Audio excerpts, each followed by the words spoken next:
Hey guys, I hope you're doing well. Today's day 3, and we are talking about self-love, or excuse me, that is part of it. We are talking about forgiving yourself. And I was just writing about self-love, so that's why it was on the top of my mind. But of course, it was because it's a huge part of what I'll be teaching today. So, again, today's about forgiving yourself, and I have my lovely little board back here. I'll explain all that to you in just a minute, so please don't let it distract you. But in yesterday's video, I covered briefly that you cannot give someone what you don't have.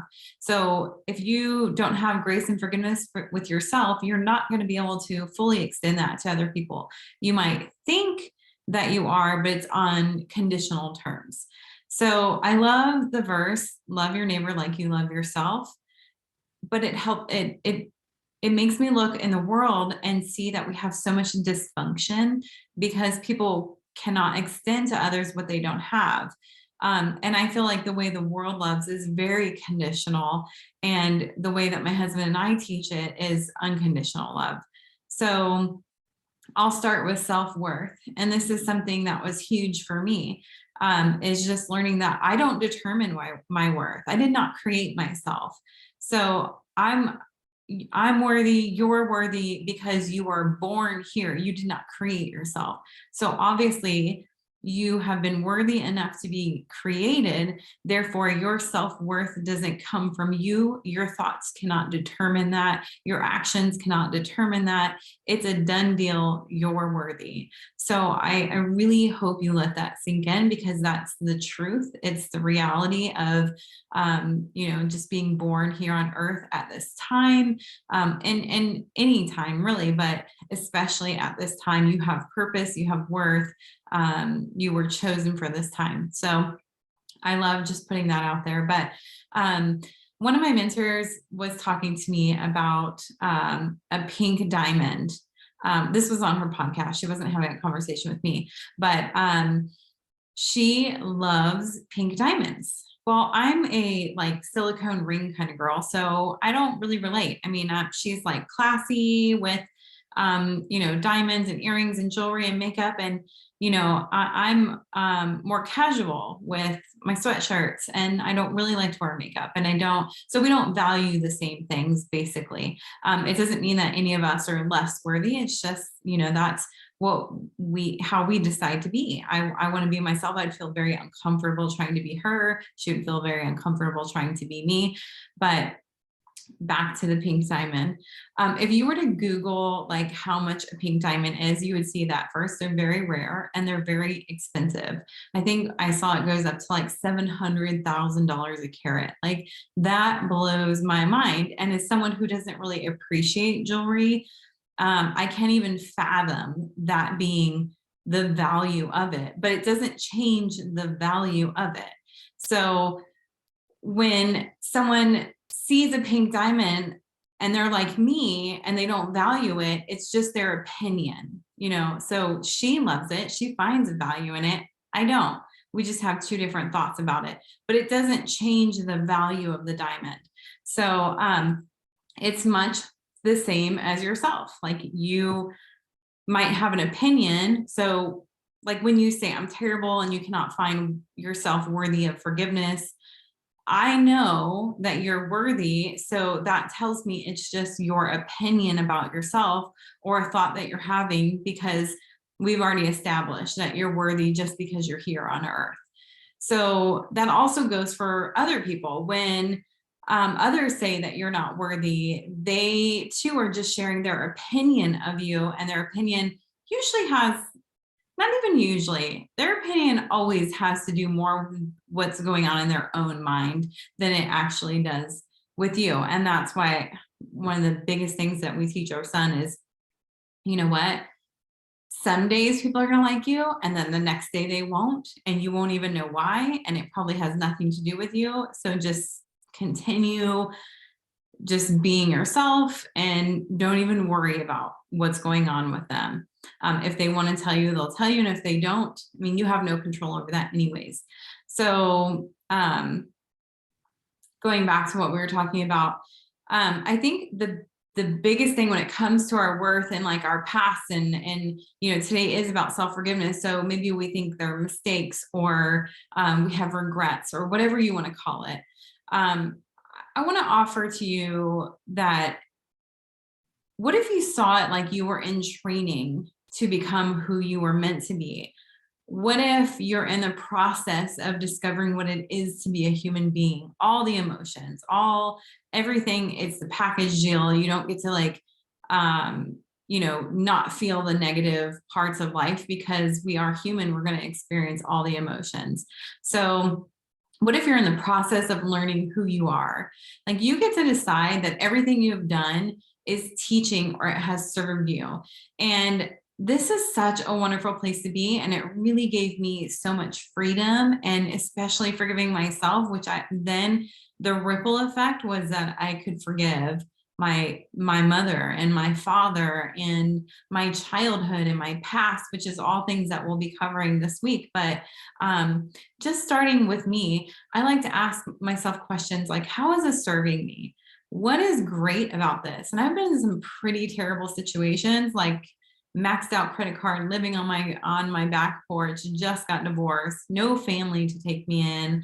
Like I had to ask, like, how is this serving me? What is amazing about these experiences? And now I can actually talk about it because I got over the regret and the disappointment and the beating myself up.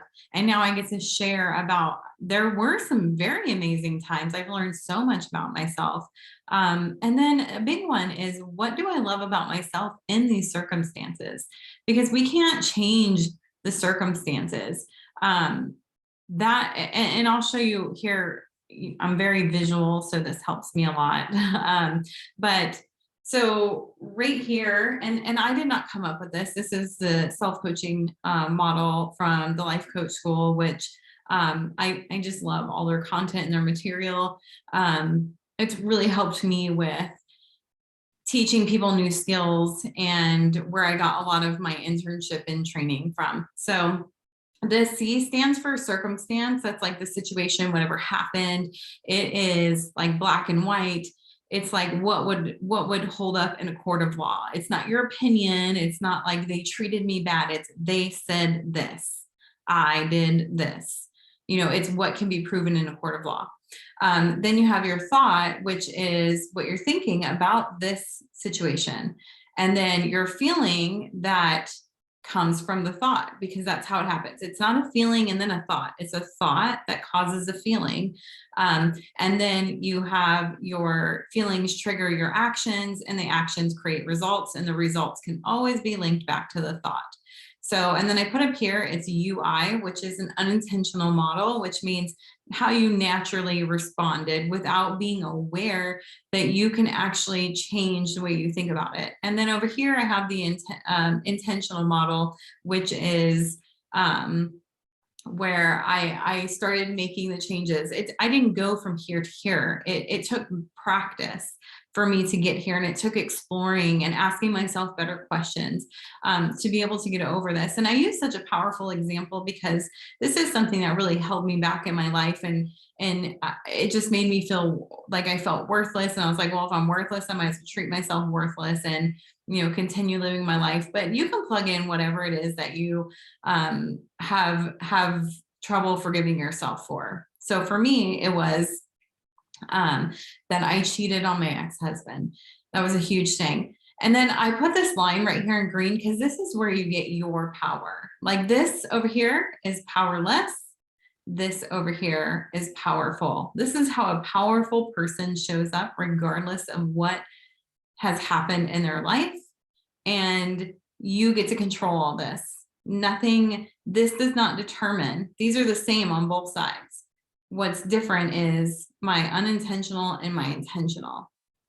And by asking myself better questions, I was able to come up with better answers. So again, cheated on my husband, my ex-husband, cheated on my ex-husband. The power line, the thought that I would have unintentionally was that I'm a terrible person. And like, I couldn't, like, I was like well, I guess I'm just a terrible person. That's what other people were telling me too. So I was like, fine, I'll just believe it. So the feeling, terrible. And feelings, you just want to remember that these are one words, like one word. This is, you don't put terrible, comma, lonely, comma, it's just one, because this is one thought. We're only doing one thought. And this is never a question, this is a statement. And the best way to come up with your thought is, whatever the situation is, sit down and write a paragraph about it, about what's going on in your mind. Like, I shouldn't have done that. I'm a terrible person. I don't deserve to be married. I don't deserve this. Like, whatever it is that's going through your mind about your situation. Just sit and do some free writing. And as you're looking at your at your sentences, you realize these are all thoughts. Like, these are not absolute truths. These are thoughts. So again, I'm a terrible person, which made me feel terrible. The way that I showed up in life is I was continuing to be promiscuous and cheating, hoping that somebody would make me feel better about myself. Of course, that was me delegating my happiness and my worth and my responsibility to somebody else, which they will always fail you, because that's my job. So my result is I kept doing the things that made me feel terrible about myself, and the result can link right back to the thought, I'm a terrible person. So this was my reality. This is where I was when I was 25, right before I got divorced, right before my dad committed suicide. I was just living a terrible, terrible life. And I did not feel good about it. I just kept repeating those things because of the thought that was going on in my head. So over the years, I've had to work on that. And especially in my marriage with my husband now, I still had to deal with these problems. Like, just because I got divorced, those actions and the things like that, those didn't go away. I still felt bad about myself because I brought that with me into my new relationship. Granted, I've never cheated on him, but I started working on myself early in the marriage, which helped me to not repeat some of the same patterns, because I was realizing that, oh my gosh, I'm responsible for my own happiness. So I don't have to repeat these same patterns. Another one, a big thing, and we talked about this on the first day, is that I'm the common denominator in all my relationships. So with my ex-husband, we never fought, we never argued, and I hated it. I'm just like, I feel like I'm in a brother-sister relationship. Like, it doesn't feel passionate. And then I end up with my husband here, and we argued all the time. And then I hated that. So I was like, oh my gosh, like, so maybe it's not them. What if it's me? Like, what if I need to look inside and work on me? So that's what I've been doing early on in my marriage with Jared. So intentional model, circumstance, still the same. Cheated on my ex-husband, but I wanted to take advantage of this line. I wanted to feel better about myself. I wanted to realize that I am living the human life, and I've made mistakes, but they don't have to haunt me forever. So for me, the new thought that I had was, I was trying to find love. And that was the truth. Like, I wasn't a terrible person. I wasn't trying to be rotten to him or anything. He was a great guy, but I was so lost on what love was because of just what I witnessed growing up. That was my influence of what relationships were. But so I really did. I was trying to find love. And so I believed this because it was true for me. So when I started thinking that, instead of I'm a terrible person, the feeling went to compassion. I started having compassion for myself and started realizing that, my influence weren't the strongest, but I don't have to have that kind of life. I can figure out how to love myself and then extend that love to other people and bring that into my relationship. So again, I was trying to find love. I had compassion, and the action that it led me to is to find other ways to feel love that didn't make me feel terrible afterwards. So anytime this happened, I would always beat myself up. There was so much shame and guilt and just negativity. But coming from this side, I was like, you know what? I'm going to find me. I'm going to try to understand myself. I'm going to try to to show myself that love that I want from somebody else so bad, but they can't give it to me because it's within me and I need to do it myself. So this was the action that I took from these thoughts and feelings. And the result was I was finding my own happiness and love for myself within myself, which that can be traced back to I was trying to find love. So I just want to show you that right here, this is where you get your power. It's the past. I can't change the past. I did what I did and I couldn't change it. I can't change people. I can't change my past. What I can change is the way that I think about things. So I hope that was a visual that really helped you. If you have any questions, please, please, please tell me, because I've spent probably the last like 7-8 years really doing this work and trying to understand it for myself. Again, I shared that yesterday, or maybe it was the day before, that before my dad committed suicide, he said, your thoughts create your reality. And I wanted to understand what he meant by that, especially after he committed suicide, because I was so curious of what was going on in his mind. And but it really helped me to find this type of work. So the power is in the questions that you ask yourself. And again, how is this serving me? What was great about this decision, or whatever it is that you're trying to have forgiveness for? What's amazing about these experiences? What do I love about myself in these circumstances? These are all super great, powerful questions. But when you ask yourself a great question, you're going to get a great answer. And again, I go back to the training about your brain being like Google. Whatever you put in, that is what you're going to get out. That's what your brain is going to search and find the answer for. So definitely ask yourself some great questions. And I guess I really just want to leave you with how you choose to think about yourself is how you will choose to feel about yourself. So do you like the way that you feel about yourself, or do you want to feel differently? Because it's not just going to happen. You have to reprogram your brain, which really isn't as hard as that might sound, but you have to reprogram it and teach it. This is the way we think about things now. I know that this was in the past and this is the way that I thought about, but I don't like the way this made me feel. So here's our new way of doing it. And then you have to practice and practice and practice until it becomes like such a reality for you. Like this is me right here. This was me. This didn't serve me. This is me. This wasn't me trying to fake it.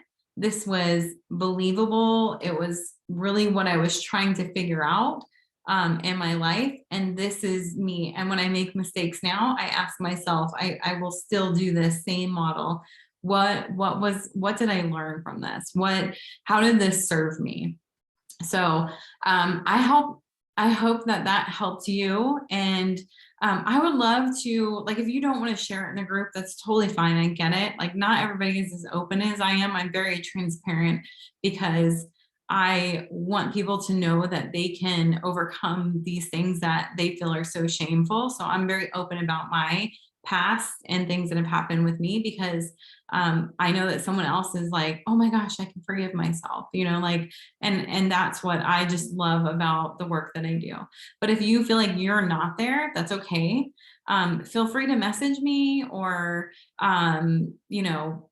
messaging me would probably be the best way to get help on this. And maybe we can set up a time to chat, or I can walk you through it on another video that's unlisted or something. So thanks again for being with me, and I will see you tomorrow. Bye.